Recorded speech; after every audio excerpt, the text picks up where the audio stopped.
Thanks, Banu, for that lovely introduction.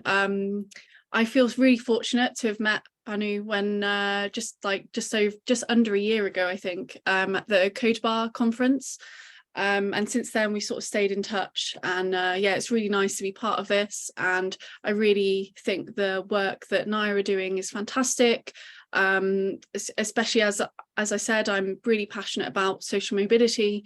So yeah, it's an honor to be part of this, and thank you so much for having me on. So I'm just going to quickly share my screen.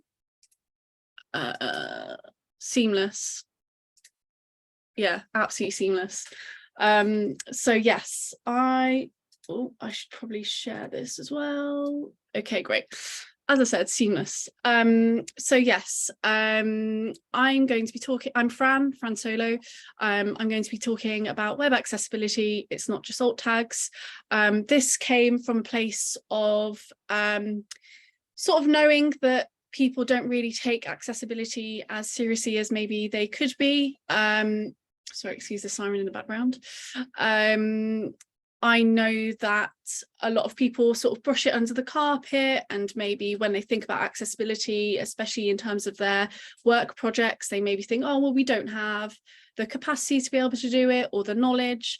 And sort of that's where this title came from. It's not just alt tags, because I think it's something that we can just start doing pretty much straight away. And all you need is like the base knowledge of that, and I think a lot of people feel that it's just alt tags and color contrast and text size, and there's really a lot more to it. And once you sort of have those foundations, it's something that everyone can start using and sort of going forward with, whether you're a developer, whether you're a tester, a designer, project manager. I feel like everyone can sort of get involved and start testing and utilizing the tools that are needed to be able to make a website and an application accessible. So yes, as I said before, my name's Fran. My pronouns are she, her. I'm a 30-year-old white British woman with red hair, and I'm currently wearing a white t-shirt. I'm an award-winning Bristol-based senior front-end developer at stornoway.io. We're an application for immersive and interactive films. Our award-winning, very recently, we won our first award. We're a startup. We won our first award on Thursday last week. It was fantastic. Our award-winning platform is used by all different kinds of industries, universities, corporate brands, generally sort of individuals who want to create interactive films but don't necessarily have the knowledge or experience to be able to do so. If you want to have an idea about what we do, think about Black Mirror's Bandersnatch or Kimmy Schmidt's interactive film that was released a few years ago on Netflix. Our platform is no code, and which makes it accessible to anyone who wants to use it. Anyone can sign up for free and start using it to build interactive videos. The platform can be used from anywhere by anyone. And one of the future projects that we have coming up is using it to create alternative accessible content as part of a children's TV show, which is incredibly amazing, exciting, and I thought this paired up so well with this talk. That was just something that I wanted to highlight as well. Generally, my day-to-day, as Banu said, I try and help out as people as much as possible. I'm a big supporter of social mobility, having had my own struggles around where I grew up and where I came from. I'm now a mentor for the Social Mobility Foundation. SMF help support aspiring young people from disadvantaged backgrounds get into jobs and university after school. I'm also a codebar Bristol organizer. I started out there as a coach for a few years and then became an organizer, and again we help facilitate workshops to get people from underrepresented groups in tech into technology and help support them one-on-one with coaching.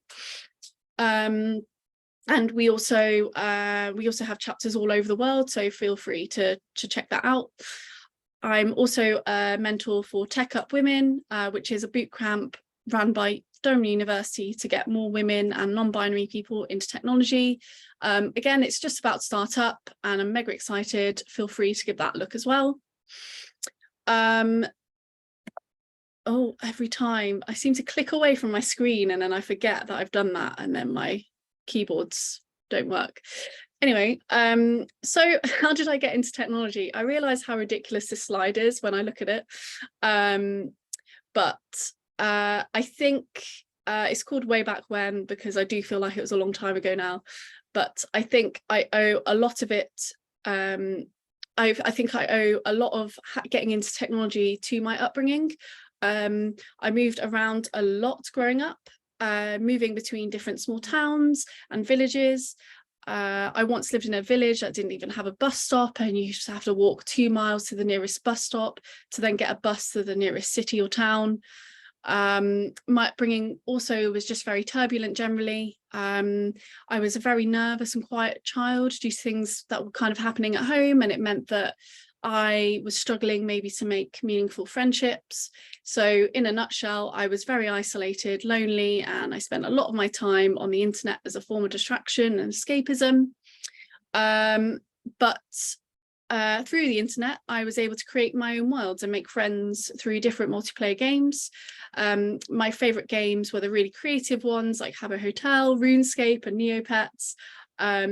I could create my own worlds, make friends and completely escape. And they were also free. So I was able to use my creativity in a way that was accessible to me. And I could do this from the library or even school. My routine after school would sort of look like this, where I would go into school and then I would work afterwards as a cleaner at my school. And then I would head home, go to the library and stay in the library until it shut at 8 p.m. Like that was my normal sort of school day. And yeah, in the library, I'd be able to just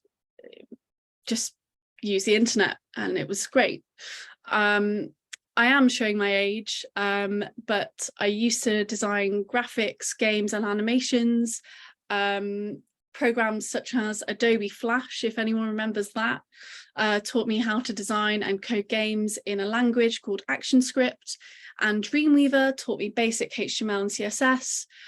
They also taught us this at school as well, which meant I was able to really excel in IT because I was using these programs and languages in my own time and then also using it at school, and yeah, doing quite well off that.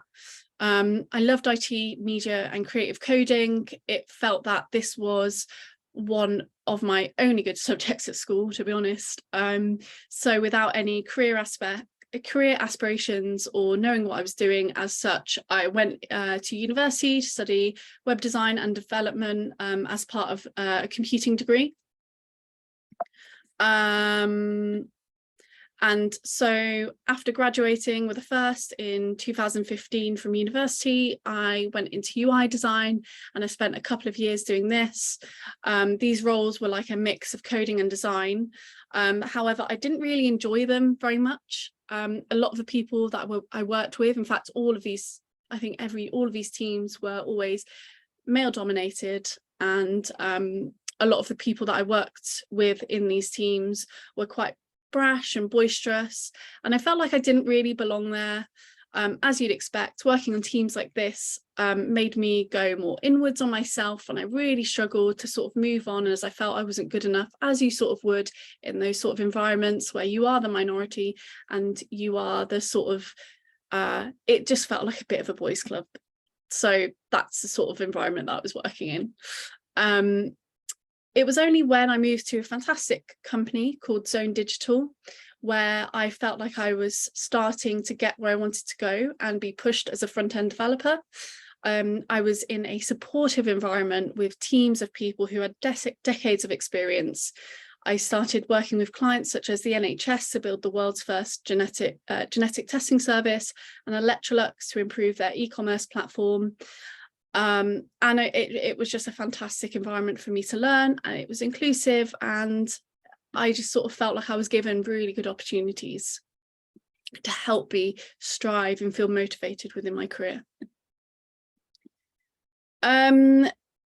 So soon after, I started working with a public sector client called Social Work England, and it was the first project that I ever worked on which prioritised accessibility. Before, I hadn't really worked on a project quite like it, and it was kind of new territory to me. However, I was able to learn a lot on the job and ended up doing a full audit of the application's accessibility. And we made some important and fundamental enhancements for them, which massively improved their accessibility. I set up a framework for testing it and ran knowledge sharing sessions to show people how to use screen readers and test properly, which leads me very nicely to today's talk, accessibility. And so, yeah, I felt like that client gave me a really good foundation to be able to just go off and learn a lot and think about accessibility a lot more going forwards. And so I thought I'd introduce accessibility by, first of all, just sort of defining what it is. Maybe people don't necessarily really know sort of know how to define it, I suppose. And so when we say a site should be accessible, we are saying that the site's content should be available to everyone, and the site's functionality should be operated by anyone. Essentially, everyone should be able to access it and use it. Accessibility is about keeping in mind that people might access or experience a website differently to those who typically use it. And something that I really want to highlight here is that everyone will or has experienced some form of inaccessibility on the web already, with or without having any sort of specialist needs. It could be something as simple as a piece of content not loading in your country, or a form being not optimized for mobile. Some of us, if not everyone, may have issues with the following at some point in our lifetime. Vision, such as low visual acuity, colorblindness; hearing, for example, being completely deaf or partial hearing; motor or dexterity impairments; and cognitive or neurodiversions such as ADHD, dyslexia, or autism. The diversity of every application's users is vast, so we need to ensure that the content and the applications we build are usable by everyone with varying impairments and abilities. So first of all, I just wanted to start off by giving a screen reader demo. I thought that would be a really nice way to start, because I feel like some people may not have a proper introduction to using one. Screen readers, there are some really good ones for Windows. So for Windows, there's NVDA and JAWS. I think both are completely free. I think maybe they might ask for donation, but yeah, they're both completely free and they're available on Windows. For Mac, I would suggest the native Mac OS screen reader, which is called VoiceOver, which is what I'm going to demo now. So if I quickly move to, yeah, BBC News, probably a really depressing example of a website, but there we go. So now if I use Command F5. VoiceOver on Chrome. BBC Wide, banner, link, homepage, heading level 2, accessibility links, list 2 items, visited, link, skip to content, heading level 1, BBC News home, main. You are currently on a heading level 1. Sorry, sometimes I have to wait for it to finish and then I can start talking. It's kind of like, I don't know, having a crying baby in the background, or I don't know, someone just being really noisy and they've left their mic on. You kind of have to wait and then you can talk. So yes, so as I loaded the screen reader, I don't know if you saw, there was a little button that said skip to main content, and that button is pretty common in most websites, and that's an accessibility feature, and that is where you can use that to skip all the navigational items and the social media sharing and everything, and it will skip to, as suggested, the main content of the website. So now we're currently on a heading level 1, and so to navigate through using the screen reader, I can use the tab button. Link, heading level 3, live wildfires rage as heatwave grips southern Europe, top stories, region. You are currently on a link. To click this link, press Control, Option Space. And yeah, every item that's focusable, it will move to using the tab button. Link, link, link, link, link, link, link, link, link, link, visited, link, heading, link, visited, link, heading level 3. Watch the banner, BBC, navigation, visited, link, skip heading level 1. Watch the moment a new UK skydive record is set. Article. You are currently on a heading level 1. Okay, great. So as I'm tabbing through, there's an article that I want to read. I'll press enter and that will take me through to the next article available. So if to navigate through. Who has left the meeting? Okay. And so I can go shift tab link, back. Nottingham, list 4 items. You are play watch the moment and leaving frame link, Facebook, article. And then, you are currently on a link. To click this link, press Control, Option Space. And then tab forward. So shift tab to go back and tab to go forward. And then you can also navigate through the components to read out the content of the article. Play watch the moment a new UK skydive record is set. Button, group. You are currently on leaving frame link, Facebook, article. You are currently on a link. To click this link, press Control, Option Space. So it's Control Option and follow BB event short. They thought that a new record has been made by a group of skydivers in Nottinghamshire. You are currently on a text element. So Control Option and then left and right arrows to move through the article, and it will start reading out the article. The team of 41 jumpers combined above skydive Langer to create the largest ever sequential voiceover off. And so I'll just turn off the rest because I've sort of demoed it and it can be a bit distracting. But yeah, that's a basic that is a basic demo of using a screen reader. And I think it's just always really important to go through that because I think maybe people don't necessarily have the confidence to be able to do that. I really hope you could hear what it was announcing, by the way, but if not, you can also just see the text representation of that as a dialog box at the bottom. In NVDA and JAWS, which are like the Windows screen readers, it will bring up a whole dialog box and that will give you an accurate representation of what the screen reader is also reading, and it will have it will sort of follow it through sort of like a script. So when you're testing, that's quite good because you can screenshot that and you can think about using that and how you can improve it.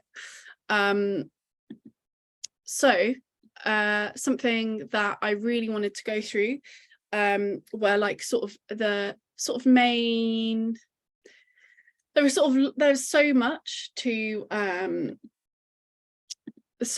accessibility, so I just wanted to go through sort of main sort of points, and then hopefully so if you're interested you can go off and learn more.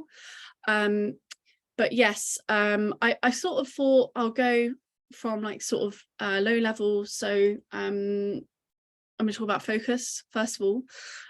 So focus refers to the state of interacting between elements on a page.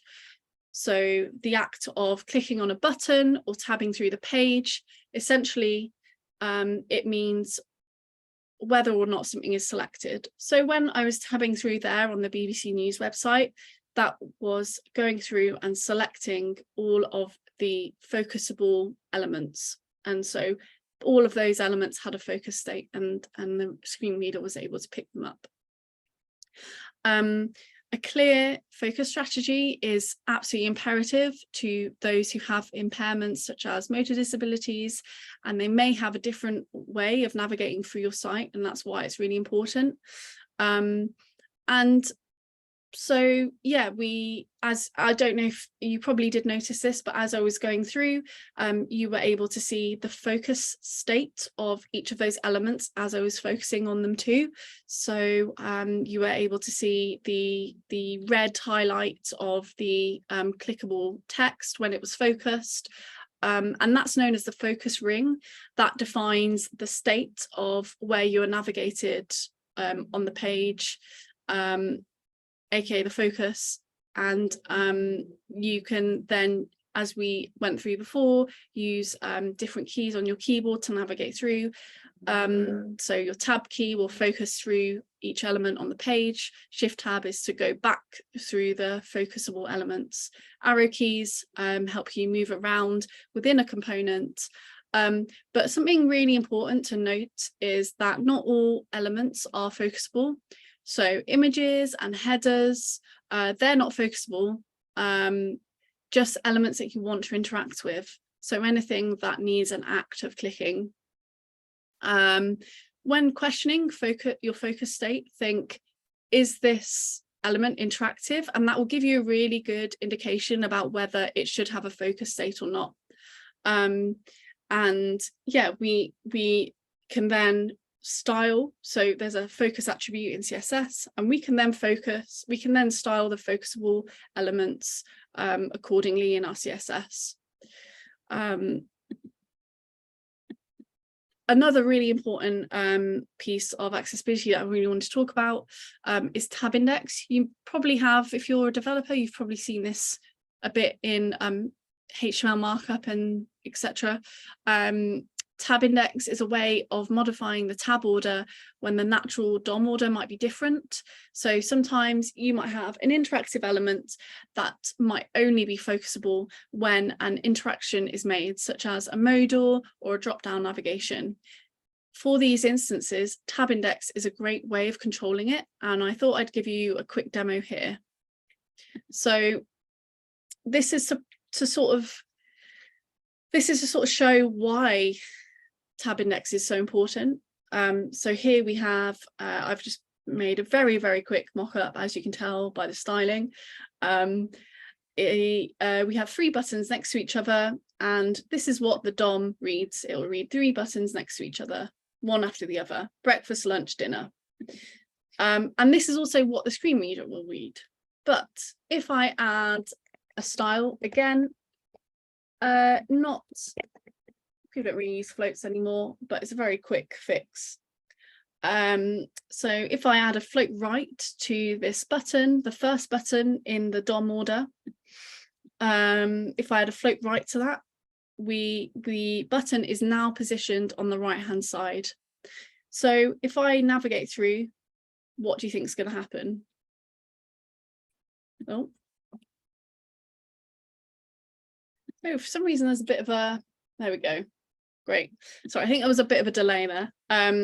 But yes, so when I add a float right, you would think, oh, like the button, that breakfast button will be last in the DOM, in the tab order. But actually it still comes first because of the DOM order, because DOM order really does matter. So if I show you again, we go through, it starts at breakfast, then goes to lunch, dinner, and if I remove this styling, we can then, the page will change back, and we can then tab through breakfast, lunch, dinner, and that's back to how it was. So adding style doesn't really affect the DOM order, well, doesn't affect the DOM order at all. So, however, tab index is an attribute that can be added to any HTML element, either statically or programmatically, and it will then help fix this issue of the style not matching the DOM order, and it can help improve the DOM order for screen readers and focus states, etc. There are different values depending on the desired outcome, and I'm just going to go through that now. So this again is a very quick mock-up that I made, and we have a bunch of focusable elements, but not all of them are.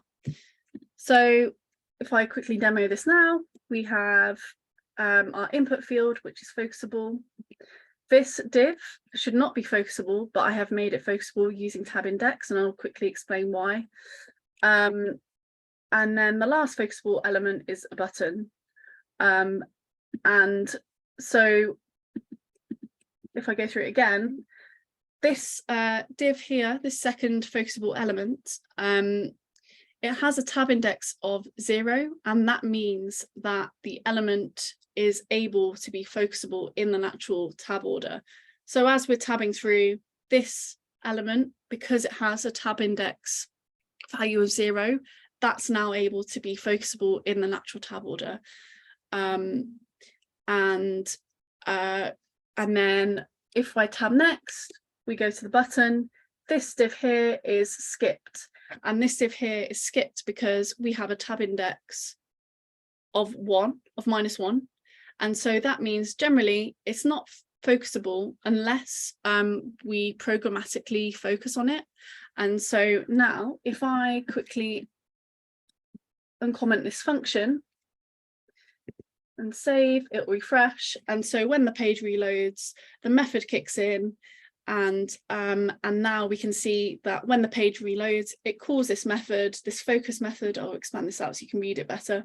We have a focus method here attached to the element, which is just an ID, and it is now, when the page reloads, is now the first, it calls that function, it's now the first focusable element in the, hold on, if I just do it this way,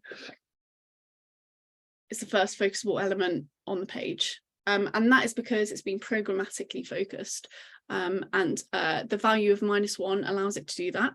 So as a quick recap, tab index -1, this one right here, means that the element is not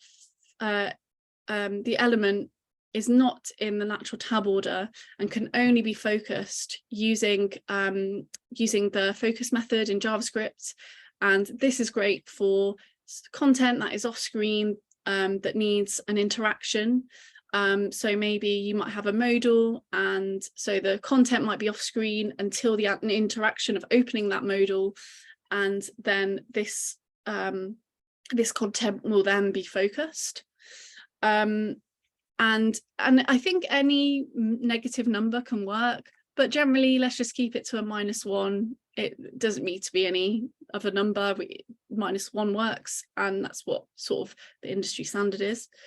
And then a tab index of 0 is this element right here, and this, so if you remember when we focus through, this was this, even though it's not a focusable element, it's a div, so we're not normally supposed to be able to interact with it.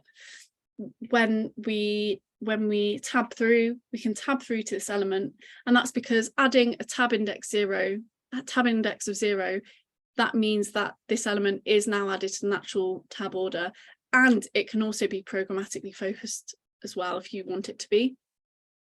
And for example, this element, as we've seen here, could be a div, and it could be a div that could be used as a drop-down menu, and that would need to be focusable, obviously, and you would want it to be focusable in the natural tab order, as well as being able to use future keyboard events with it. There's also a tab index of like any tab index of a positive number, so tab index 1, for example, means that it is forced to the front of the tab order regardless of where it is in the DOM, and this generally is not a good method to use. So yeah, using any sort of positive number is just basically an anti-pattern, and I didn't really want to highlight it that much because it's not really used, but I just thought I'd mention it quickly anyway, that sort of having a positive number such as 1 means that it's forced to the front of the tab order, but it's not a good method to use at all. So I just thought I'd throw that in there. The next feature that I want to talk about in accessibility, and again another foundation of good accessibility, is ARIA.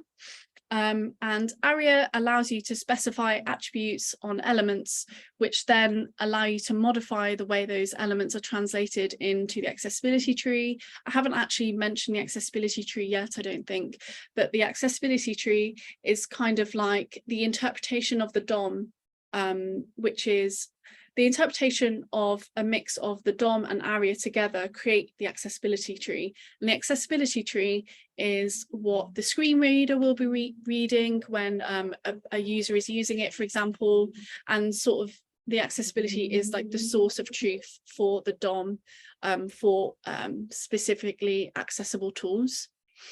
So going back to ARIA, essentially ARIA is a way of providing text alternatives for controls and images. For example, if you had a normal checkbox, a screen reader would read it as such. However, if for some reason you needed to specifically style a div as a checkbox, for example, say there was a styling constraint with using a normal native checkbox in HTML, you would use ARIA to help describe this element. So I can give an example of this now to illustrate. So here we've got two checkboxes, one that's native, just using standard HTML, and one that's custom that I've quickly implemented using custom styling and divs. And I just wanted to quickly demo first what it would be like without using ARIA. So if I do Command F5. Voiceover on Chrome. ARIA demo. Google Chrome. Fran. Zoom us. Chrome. ARIA demo. Google Chrome. Fran. Work. Window. Open. ARIA demo. Frame. In Madeline has entered the waiting room. Close. Admit. View. Zoom us. At EMD plus tilde to open pop-up or go to the participants panel to admit participant.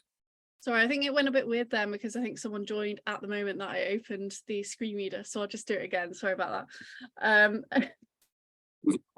You are currently on a banner. Inside web content. Banner. Heading level 1. Visited link. Object replace ARIA character. You are currently on a tick box. Inside a frame. To select or blue. Untick tick box. Green. Untick tick box. Red. Cal has left the meeting. You are currently on a group. Blue. Group. Green. Group. Admit. You are current voiceover off. Press CMD plus U to manage the waiting room. I think the screen reader keeps getting confused with people joining the waiting room and stuff, so I'm sorry about that. But if you were actually able to follow that, we have so the native checkbox read out the fact that the checkbox was whether it was checked or not, and the fact that it was a checkbox, it read it announced what that element is. And the custom checkbox, without any ARIA attributes added to it at all, just read it as like a group. It didn't really know what it was. So obviously, if you're navigating through a website using a screen reader and it's just reading out group, group, group, you don't know what that is, but you know, it's a form, you need to be able to interact with it. So I'm going to be able to make this interactive now. If I open this out a little bit, hide the CSS. I can go, okay, great. So this is the custom checkbox that I've created, and I'm going to add a role of checkbox and ARIA equals ARIA checked equals true. And then I can copy this role over to the other checkboxes I've created.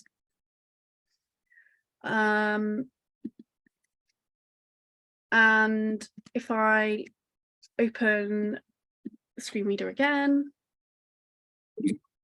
Banner. Heading level 1. Visited link. Code pen home. Blue. Untick tick box. Red. Tick tick box. Blue. Green. Untick tick box. Red. Tick tick box. Blue. Untick tick box. Green. Untick tick box. You are current voiceover off. So the accessibility tree has now changed, and because we added a role of checkbox and an ARIA checked attribute and set it to true, that means that the screen reader is now able to decipher whether or not a checkbox is checked, and also the role of the element. So it reads it now as a checkbox. That is just an introduction to one of many ARIA attributes, but it's a really important one, and hopefully these are things that you can go off and sort of take with you as a basis. But yes, ARIA essentially allows for elements and nodes to be acknowledged in the accessibility tree without changing its appearance or behavior. Through adding additional semantics, we're able to improve its accessibility just by using ARIA. As well as adding semantics, ARIA can also alter existing semantics. You could, for example, create accessible components that are purely just on its own and only accessible in the accessibility tree, which sometimes you have to do. Oh, I'm not actually on my slide. There we go. ARIA will also let you label elements as well. So you can add an ARIA label attribute, which will label up, for example, in this case, in the image, an icon, for example. So screen readers will be able to verbally describe them as the item. So in this example, we have a hamburger navigation design, a hamburger navigation icon, and the ARIA label attribute has been labeled as menu. And so the screen reader will then be able to go through and go, hey, this is a menu. Maybe it won't say it like that, but you get the idea. And it will be able to distinguish this icon as not an icon, but actually an interactive element. ARIA can even tell you when there is a live alert with, there's an attribute called ARIA Live. And if there is an important piece of information that needs to get to the user fast, such as live updates or not being able to connect, ARIA Live will be able to do this. And that's also incredibly useful as well, because imagine you don't know if the content's not updating, if there's nothing to tell you live that it hasn't updated, then you won't know using the screen reader. So that's also a really really important attribute to use as well with ARIA. I really wanted to go through some important resources because I feel that I haven't actually gone through them yet, but there are a few different websites that have sets of standards, and so W3 is the first really important website. They have a set of standards called WCAG, the most recent being 2.1, and that is sort of like just the guide for accessibility. It's set all over the world. It is the standard, and they have a really useful guide and a set of standards to follow. Another really important website to follow is WebAIM. They have a bunch of tools like color contrast checker, but also the really important one that they have is, again, the WCAG checklist. But they have the WCAG checklist in a way where it's digestible and usable, and it is literally just a checklist you can go through. And so W3 have the sort of more in-depth, sort of granular information about the WCAG standards, but then WebAIM have a checklist which you can take and sort of use, and it sort of gives you an overview. And then the gov.uk website is a really good one. They're really good, again, to use as a base standard. They have a whole section about accessibility, and all their public sector clients need to meet a set standard. So the gov.uk website will have components and information about the components and why they've been designed and developed in that certain way. So if you ever feel a bit stuck on whether an interaction is correct, I personally always head over to gov.uk because you know it's going to be to a high standard, and it is it's what all public sector clients all use this standard. The last website I just want to talk about is a classic one, MDN, just because I do feel like it is the guide for every developer. And again, they have a whole section on accessibility, and they go through each sort of ARIA attribute and what it does and why you need to use it, and in what scenarios, and how it's written in code. And again, that's a really good way of just, if you ever feel stuck and you're not really sure what to do, it's again a really good, so it's almost like a dictionary of attributes and tools to be able to use. So I would also recommend that as well, if you don't already use it. And that's the developer Mozilla Developer Network for for developers. I don't know how to explain the fact it's developers. But yeah, I think I think that's everything. And thank you so much for watching and listening. And I really appreciate your time. So yeah, thank you very much. Thank you so much, Fran. That was just an amazing session and very informative. Thank you so much. Now I think we are going to the Q&A part. We have got some questions in the chat, Fran. If you are happy, I can read them and then you can take it through. So Arnaud, I'm sorry if I'm pronouncing your name incorrectly. He or she says, I know it's quite off topic, but you mentioned earlier you work with VR. I have an upcoming piece of work in regards to VR, and one critical requirement is to make the experience accessible to all users. Can you help me in how you made your current VR experience accessible? Maybe an upcoming session on this. Thanks. That's a really fascinating topic, and it's something that I think I'd need to read into, because yeah, that I think that's something I'd need to look into. It's hard to sort of think about how you're going to make VR accessible, because it's so new and the technology moves so fast all the time. So probably the standards are changing a lot all the time as well. But yeah, that's something I'm really sorry, I'm not really able to answer that question very well. But it's something that I'd be really interested to know in the future as well. Great, thank you, Fran. We have got a few questions from Mami. Mami, would you like to open your mic and ask your questions, or do you like me to go through them?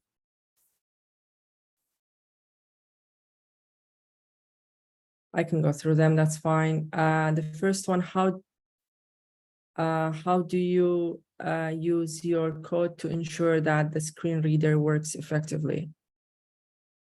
How do I use my code to ensure so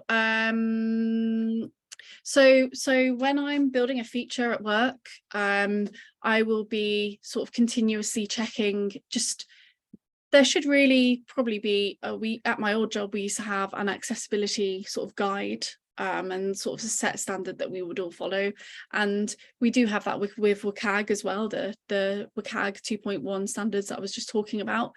But I think just having at the back of your mind that your website needs to be accessible is a really good way to start, because you can go through and use your screen reader and use the screen reader as you're developing your feature and check that it does that it is accessible. And you can also add it into your testing specifications as well. So your project manager or your tester might use a screen reader as well and go through that. And so I think just having an awareness of it whilst you're developing your feature is a really good starting point, and that's like a foundation to build up on top of. Great. Another question from Mami as well. How can I check how accessible my website is? Yeah, so that is something that I did in my old job when I did work with public sector clients, and we just did an audit of the website. So it was quite long, but we would go through every sort of page, and we would have, I think all I remember is a big spreadsheet, and I think we had all of the WCAG 2.1 standards, and then we went through each page and we said, oh, this doesn't meet it, oh, this standard doesn't meet it. And so we sort of had like a big matrix of all the pages of our application and all of the standards, and we would just go through them one by one. And so that's a really good way of starting. But also, I suppose, from another lens, thinking that there are color contrast tools such as the WebAIM one that's available, and sort of just using the color contrast tool to test that as well. And that's a really good way of testing whether your design and the design of your elements are accessible. And yeah, so that's a really good way of starting. Okay, just double checking, images and headers are only focusable if they are clickable. That's correct. Yeah. Okay. Also asking, what is DOM order? So DOM stands for Document Object Model, and your DOM order, I should have explained this better in the presentation, I apologize, but your DOM order is basically when you open a web page and you inspect element and you see all the code, the DOM order is sort of the way that the browser reads that code. And so that's what the DOM order is. It's the order of the document that the web browser is reading. I hope I've explained that in a accessible way. Thank you. Another question is, can you order the focusable elements with tab index equals 0, tab index equal 1, etc.? Isn't it good? So it's not good to do that because essentially when you develop your application or website, you should be able to your application should be following a really good semantic standard of writing HTML. So if you use, for example, the article tag will be used for articles. I'm sure when I was navigating through the BBC News website, all of the individual articles were using the article tag in HTML. And so really, if you're building a website and you're focusing through it using the if you're focusing through it, that focus order should be just, if your HTML structure is written in a good way, then you shouldn't really have to use them a lot. It's for when you're using interactions or you've stylized some. If you've stylized something in a different way, and that sort of goes against the natural DOM order, the natural tab order, then you'll be able to you'll then need to use a tab index. I hope that explains well what I was trying to say. Great, thank you. I've also just answered your next question, Mami, which is about the recording. We will be sharing that on the NICE community platform. Another note or question from Mami is that the gov.uk and w3.org is very hard to read, especially 2.1, and understand. Is there an easier alternative or any recommendations on how to understand it, or do you think it comes with time to understand? It definitely comes with time. Yeah, I would definitely say that. I would say a really good thing to do is maybe spend a bit of time going through a course or a tutorial. There are so many good free ones. I think Google does a really good free one that's available on probably like Udacity or YouTube or something like that. It's open to everyone. It's completely free, and I would say sort of slowly sort of immerse yourself in it rather than just going straight in and going, I've got all of these standards I need to go through. I feel like having an introduction through a course or a YouTuber. I'm sure there's so many good YouTubers out there who have done a whole a few hours of a YouTube video, and I'm sure that would be a really great way of you to introduce yourself to it. I do totally agree, it is quite overwhelming. So yeah, I think it is just something that you sort of just get used to and you sort of start to just pick up as you go.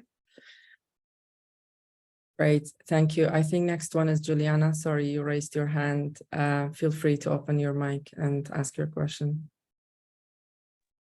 Hi, thank you very much, Fran. Yeah, I really enjoyed it, and I'm very interested in learning more. Just a quick question about emojis. Do the screen readers read emojis, and if you do, you recommend using them as part of the text? That's a really good point. I feel like, I don't know, I don't think I've ever actually used emojis, but I feel like the screen reader would probably read emojis out. Yeah, because it is classed as a piece of text. It's not an icon. It's not like an image. I think it reads it as text, and it will probably read, but that is just a guess. I really don't know. It's something that I feel like I really want to test out now after the school. But yeah, it's something that you could definitely look into, for sure. Yeah. Start looking into like after school, I'm sure.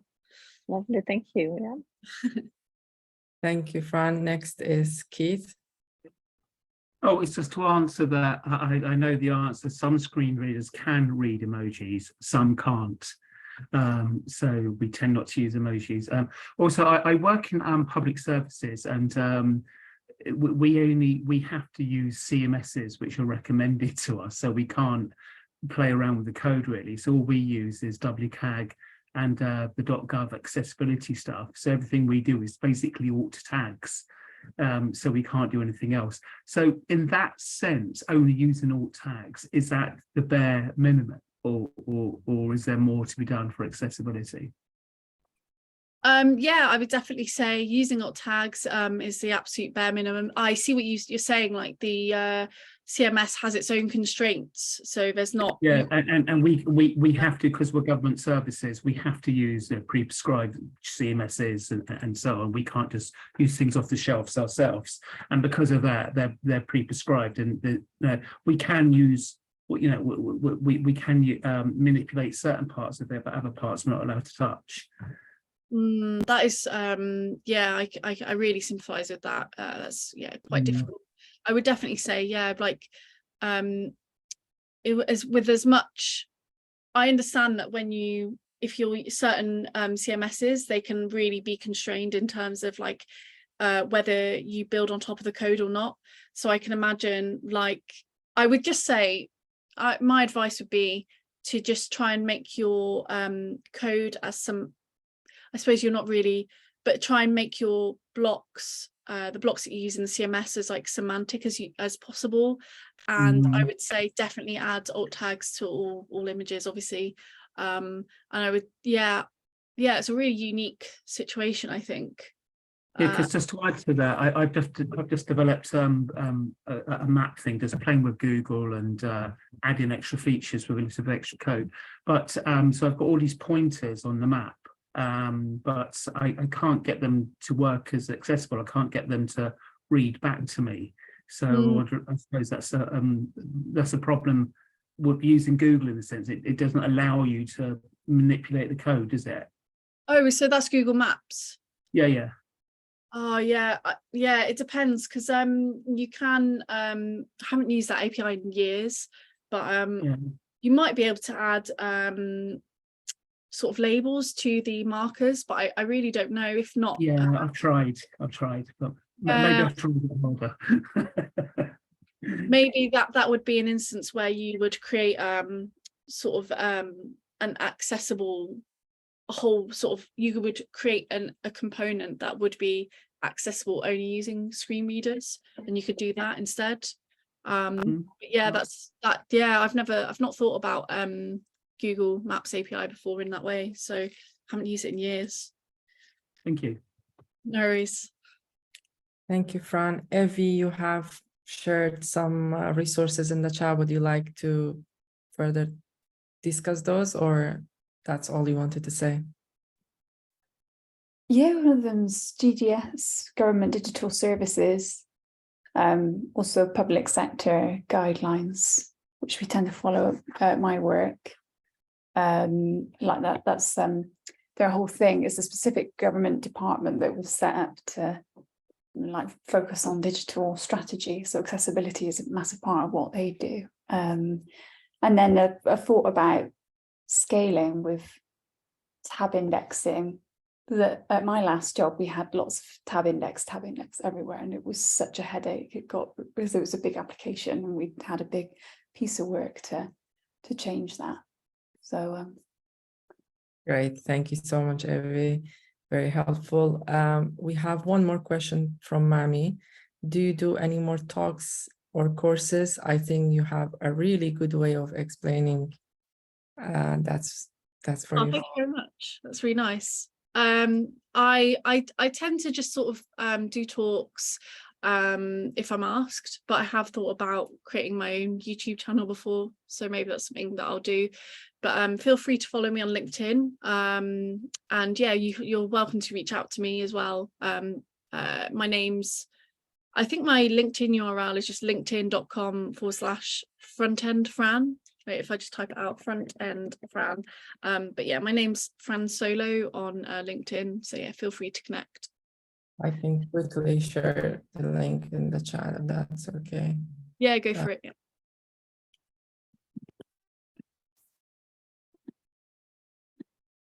There you go. Yeah, that's it. Yeah. Thank you so much, everyone. And thank you so much, Fran. That was I really enjoyed it a lot. Very, very informative. Thank you all for joining us. It's been a pleasure to have you here. So if you don't have any more questions, let's keep in touch. Like I said, we just launched our community platform. So I think that's where we can stay in touch, and also feel free to follow me on LinkedIn or connect with me on LinkedIn. If you don't have any more questions, then I can say have a lovely evening and see you soon in the next events. Thank you very much. Thanks for having me. See you soon. Thank you so much, Fran. Thank you, everyone. Thank you. Thanks. See ya. Have a lovely evening. Thank you. It was really interesting. Thank you. Thank you. Bye. Thank Bye. you.